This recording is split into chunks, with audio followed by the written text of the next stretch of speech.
Oke, kembali lagi di podcast Kelembagaan Negaraan. Nah, akhir-akhir ini kita diriuhkan dengan adanya kasus korupsi yang melibatkan mantan Menteri Pendidikan, yaitu Nadiem Makarim. Nah, korupsi ini berkaitan dengan pengadaan Chromebook senilai 2,4 juta buah yang menurut Kejaksaan Agung merugikan negara senilai 1,98 triliun rupiah. Nah, untuk lebih tahu tentang kronologis lebih lanjut tentang kasus ini, kita bakal berjumpa dengan pakar-pakar hukum dari Universitas Jenderal Sudirman. Nah, kita berkenalan dulu ya. Di sebelah kiri saya ada Bung Dapa, ada Bung Heru, Bung Jeremy, Bung Bonis, kemudian Bung Naren, ada Bung Hilman, Bung Nopal, dan juga ada Bung Raffi. Nah, untuk tahu lebih lanjut gimana sih kasus korupsi ini, kita mungkin bakal tanya kepada Bung Hilman dan juga Bung Jeremy gimana kasus korupsi ini. Oke, terima kasih Bung Evan. Kita mungkin balik ke kasus awalnya dulu. Secara yuridis formal di sini kasus dari Nadiem Makarim itu sudah cukup untuk diajukan ke Pengadilan Tipikor. Di sini tuh tersangka itu melanggar prosedur yang seharusnya tuh sudah diatur secara rinci dan ketat oleh birokrasi. Di mana diketahui juga tadi Bung Evan sudah menyebutkan di mana negara itu mengalami kerugian akibat pengadaan ini. Lalu diketahui juga Menteri sebelumnya Bung Evan, Muhadjir Effendi itu sudah menolak proposal terkait pengadaan Chromebook ini. Lalu negara tetangga juga sudah menolak proposal terkait pengadaan Chromebook ini. Lalu yang jadi mensrea di sini itu adalah tentang niat dari Nadiem Makarim itu untuk melakukan pengadaan dari Chromebook ini. Diketahui juga sebelum Nadiem Makarim dilantik ini Bung Evan, dia itu sudah melakukan inisiasi untuk pengadaan Chromebook ini melalui staf khususnya, melalui bawahannya, melalui grup WA, melalui Zoom meeting. Itu yang menjadikan bukti yang dijadikan untuk di pengadilan Bung Evan. Seperti itu. Nah, nggak hanya itu Bung Evan, karena kalau kita lihat dari Kemendikbud pada tahun 2021 sudah diselenggarakan anggaran sebesar 2,4 triliun rupiah untuk alokasi sebanyak 240.000 unit Chromebook. Nah, kalau kita lihat mereka itu sudah mengalokasikan 10 juta rupiah per unitnya, sedangkan kalau kita komparasikan dengan harga di pasaran, Chromebook itu senilai hanya 4-5 juta rupiah. Nah, kenaikan markup 100% ini tuh dapat menimbulkan kesan ataupun dampak negatif di persepsi masyarakat, karena mereka akan melihat bahwa dari pemerintah itu tidak menerapkan prinsip value for money gitu. Karena itulah sebenarnya dari pemerintah akan menimbulkan kesan negatif terhadap masyarakat dan menimbulkan rasa ketidakpercayaan. Karena seperti itu. Baik, kasus ini cukup rumit ya karena melibatkan banyak lembaga. Nah, dalam kasus ini siapa saja sih yang terlibat lembaga negaranya? Mungkin bisa dijelaskan Bung Dapa, Bung Bonis, Bung Naren, dan juga Bung Heru. Yang pertama, di sini lembaga yang sebagai aktor adalah Kemendikbudristek. Sesuai dengan UU Nomor 17 Tahun 2003, Pasal 9 menyebutkan bahwa Menteri memiliki otoritas penuh menyusun anggaran dan melaksanakan pengadaan barang dari kementerian. Mereka wajib mengelola anggaran secara tertib, efisien, dan bertanggung jawab.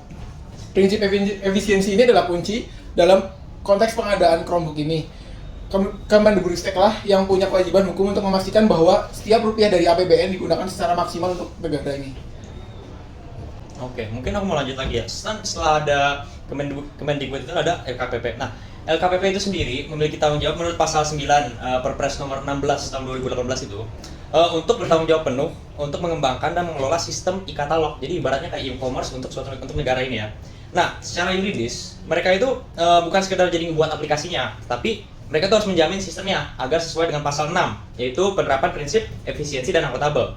Nah, tapi kalau kita ngelihat kayak tadi yang seperti dijelaskan oleh saudara Jeremy itu, mereka tuh fakta lapangannya itu sistem LKPP sendiri itu gagal menjadi filter. Kenapa? Karena Chromebook yang harganya 10 juta dengan spek yang kurang itu akhirnya kebeli-beli aja. Nah, jelas ini kan tadi kata Jeremy menabrak dengan prinsip value for money. Nah, LKPP itu sebenarnya yang sekarang itu hanya fokus pada verifikasi administrasi, tetapi sebenarnya mereka lalai dalam verifikasi kewajaran harganya ya saudara-saudara. Nah, akibatnya itu sendiri LKPP secara tidak langsung ibaratnya ngasih red carpet untuk bisa adanya efisiensi anggaran. Jadi ini adalah kegagalan sistematis saudara-saudara, di mana LKPP itu gagal melakukan mandat monitoring evaluasi yang diatur sebagai tanggung jawabnya untuk menjadi regulator. Nah, pastinya dalam kasus ini peran pengawasan dari DPR itu sangat penting. Gimana tanggapannya Bung Heru? Baik, saya menanggapi peran DPR, terutama Komisi 10 yang memiliki fungsi anggaran dan juga fungsi pengawasan. Seharusnya DPR ini menjadi sebuah filter utama untuk bagaimana sih menteri misal atau apapun itu yang mengajukan APBN, mengajukan anggaran ke DPR, itu seharusnya DPR tuh memiliki fungsi bahwa ini tuh kalau misalnya dengan anggaran sekian, dengan budget yang sekian, dan juga spesifikasi laptop yang telah diberikan, apakah sesuai, apakah value for money, apakah ini tidak memiliki ketidakwajaran harga gitu loh.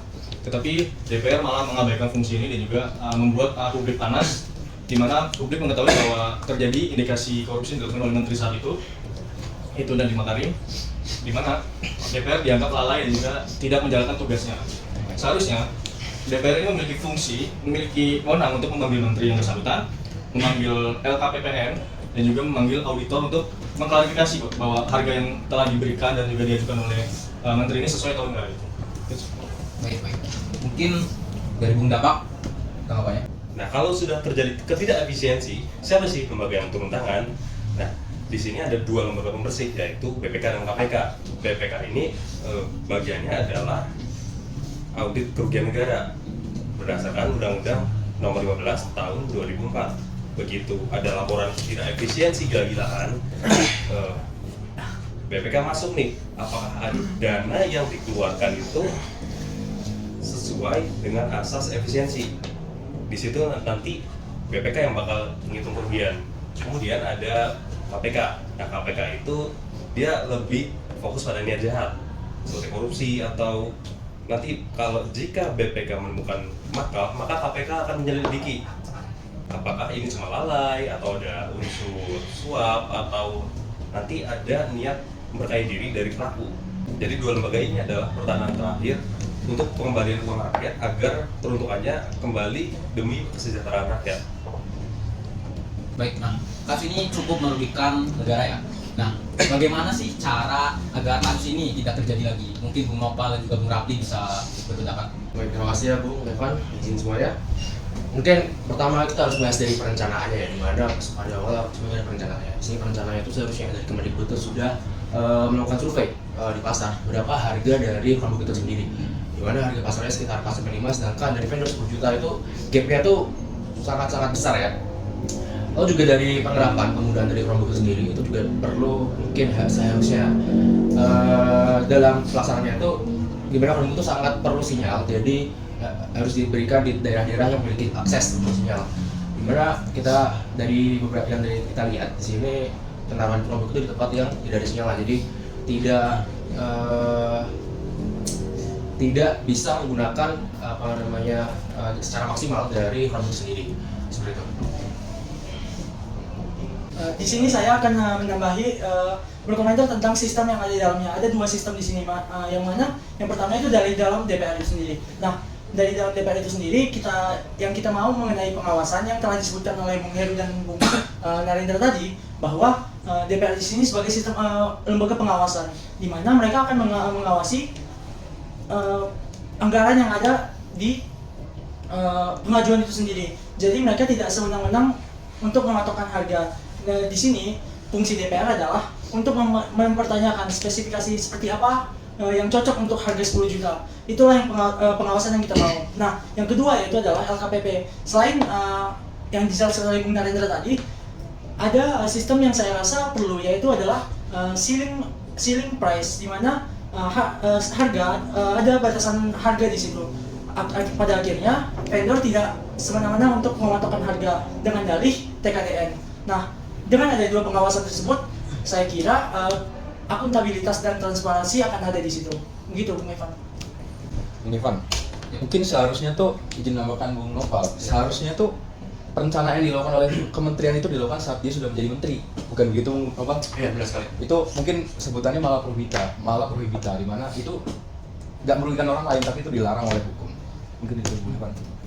Oke, baik, diskusi yang cukup ciamik pada malam hari ini. Baik, untuk kesimpulannya mungkin saya akan menguraikan ya. Dari perbincangan yang kita dapatkan, kita bisa melihat benang merahnya di mana respon lembaga negara terhadap kasus ini cukup dari kata jauh ya. Kemendikbud cenderung defensif, DPR terlambat menjalankan fungsi pengawasan, kemudian penegak hukum maupun lembaga audit belum menunjukkan langkah investigasi yang transparan. Pada akhirnya fakta bahwa pengerjaan Chromebook ini tidak sesuai dengan prosedur, yang itu melakukan pemborosan yang sistematis yang berdampak langsung bagi masyarakat.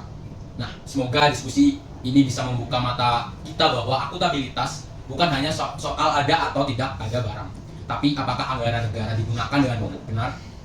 Sekian dari saya. Wassalamualaikum warahmatullahi wabarakatuh. Waalaikumsalam. Waalaikumsalam. Makasih, Bu. Sampai jumpa di episode berikutnya. Ya, makasih, Bu.